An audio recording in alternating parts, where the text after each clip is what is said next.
Habarini ndugu zangu, natumaini wazima na afya. Ongeleni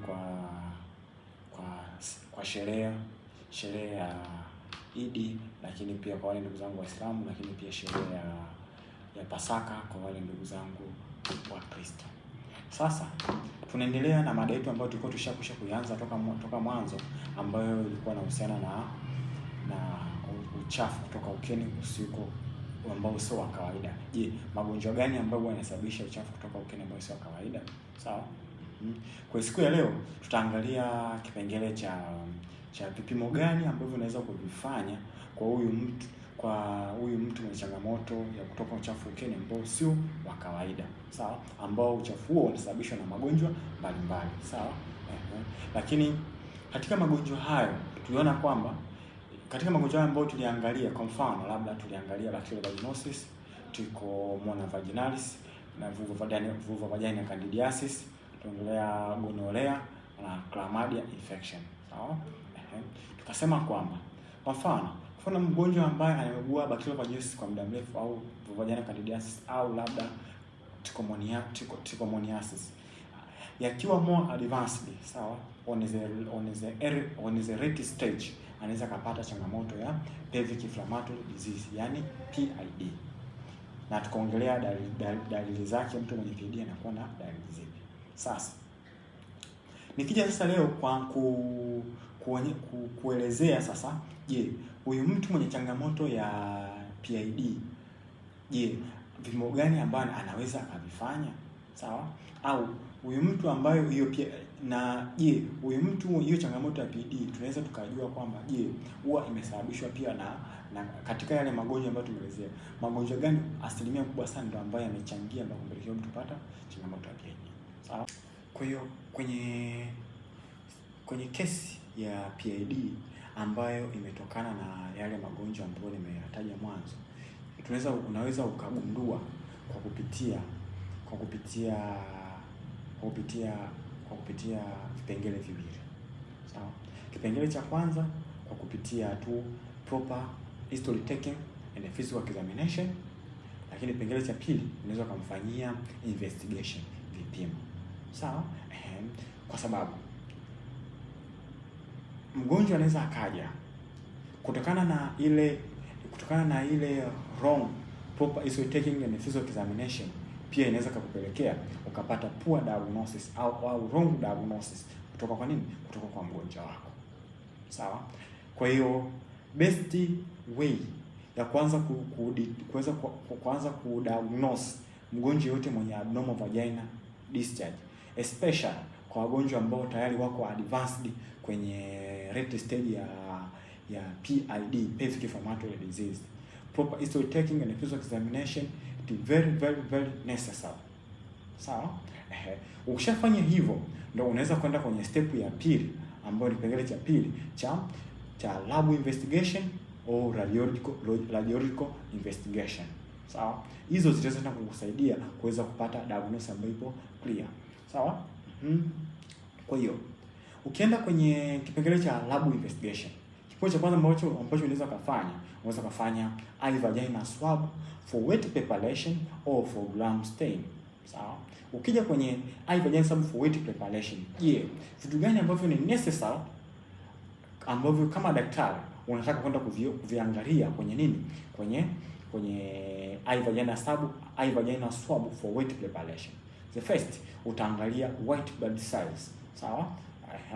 Utaangalia white blood cells utaangalia white blood cells zipoje. Sawa? Second, utaangalia nini? Utaangalia pus cells zipoje. Sawa? Utaangalia epithelial cells, sawa, zipoje. Utaangalia Krupp cells zipoje. Sawa? Utaangalia pH, vagina pH utaipata clear. Sawa? Hiyo itakusaidia. Sawa? Afadhali utaenda kuangalia nini? Utaenda kuangalia yeast cells. Sawa? Hizi zote parameters ambazo nimeweza kuzitaja, ambazo unaweza kaziangalia kwenye eye vagina swab for wet preparation, zitaweza kukusaidia kila moja ambao ukikuta moja iko positive. Ukipata positive finding ya moja kwenye hizo parameter ambazo nimezitaja, zina indicate huyu mgonjwa atakuwa na diagnosis fulani. Sawa. Example, ukikutana na clue cells ziko raised, sawa, zipo juu, unaweza kujua kwamba huyu patient alianza kwenye stage ya bacterial vaginosis, then amekuwa advanced, ameenda mpaka zimepelekea kupata changamoto ya nini, ya pelvic inflammatory disease.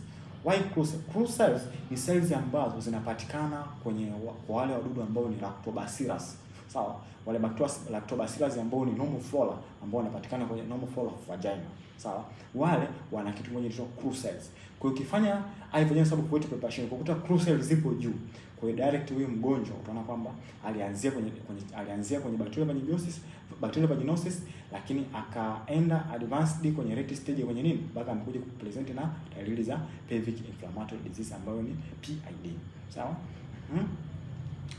Kwa hiyo nimechukua kama example ya moja kati ya parameter ambazo unaweza kaiona indicate kitu fulani. Hizo parameters zingine zote, kila parameters hapo kuna indication ya diagnosis ambayo inakudirect huyu mgonjwa wako alianzia kwenye stage. Lakini kitu kingine ambacho unaweza kukifanya hapo kwa upande wa maabara, unaweza kufanya IVG swab for culture and sensitivity. Sawa? Kama una patient, una mgonjwa ambaye tayari ashaugua hiyo kutokwa na uchafu kile ambao sio kwa kawaida kwa muda mrefu, na ameshapata matibabu ya kila aina, sawa, unaweza ukachukua ile swab, sawa, tukaenda maabara, sawa, tukaotesha mdudu, alafu tukatafuta dawa ambazo ziko sensitive na yule mdudu, na basi ndio ni dawa ambazo zitakuwa ni proper drugs kwa mgonjwa wako na ambazo utafanya zitamsaidia, sawa. Kigonjwa kinaitwa IVG swab for culture and sensitivity, sawa.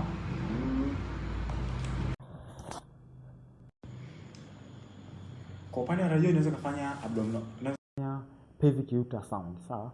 Pelvic ultrasound huwa inatusaidia kwenda kuangalia kama huyu mtu ana changamoto, labda tayari kuna maji ambayo yamejikusanya kwenye sehemu ya nyuma ya mfuko wa uzazi ambayo sisi tunaita kwenye pouch of Douglas, sawa. Ukikutana kule na correction of fluid ambazo zipo kule, sawa, unaweza kaindicate kwamba huyu mtu, na ukaunganisha na zile typical sign and symptoms za mgonjwa alizonazo, pia unaweza kujua kwamba huyu mgonjwa typically ana changamoto ya pelvic inflammatory disease, sawa. Lakini ukifanya transvaginal ultrasound hiyo ni best sana, inaweza kukusaidia kama labda ni mgonjwa ambaye tayari hadi mirija yake imeshaziba kutokana na maji kujikusanya kwenye ile mirija kwenye fallopian tube. Transvaginal ultrasound huwa ni best sana kwa ajili ya kwenda kuangalia, sawa. Lakini pia hata transvaginal ultrasound pia inaweza kutusaidia pia kwenda kuangalia kama huyo mtu pia ana changamoto pia kwenye changamoto pia kwenye ufuko wa kizazi, sawa. Huwa yenyewe ni best visualization kwenye upande wa ukianzia chini kwenye vagina kwenda kwenye ufuko wa uzazi mpaka kwenye nini, kwenye mirija, sawa. Lakini best ambayo tunaipenda sana ni hysterosalpingography. Hiyo ndo ni best, na hiyo ni best image ambayo huwa tunaipenda sana kwa ajili ya kuweza kuifanya kwa wagonjwa wengi sana wenye changamoto ya pia hata ya pelvic inflammatory disease, ambayo imewapelekea mpaka hata kupata changamoto ya nini, changamoto ya infertility au changamoto ya chronic pelvic pain, sawa. Maana hizo ni complication ambazo ni main complication ambazo mtu mwenye changamoto ya PID anaweza akazipata. Kwa best kitu ambacho unaweza kufanya hysterosalpingography, sawa. Lakini ukitaka kwenda more advanced unaweza kufanya magnetic resonance image ambayo ni MRI. Hasa ile ndio itaenda kuscan na kutengeneza visualization ambayo iko very clear na kuweza kujua changamoto kubwa ambayo mwanamke huyu ambaye anamsumbua kwa muda mrefu ni ipi, sawa. Kwa hiyo hivyo ndo ni vipimo ambavyo mwanamke mwenye changamoto ya kutoka na uchafu ukeni anaweza kufanyaje, anaweza akavifanya.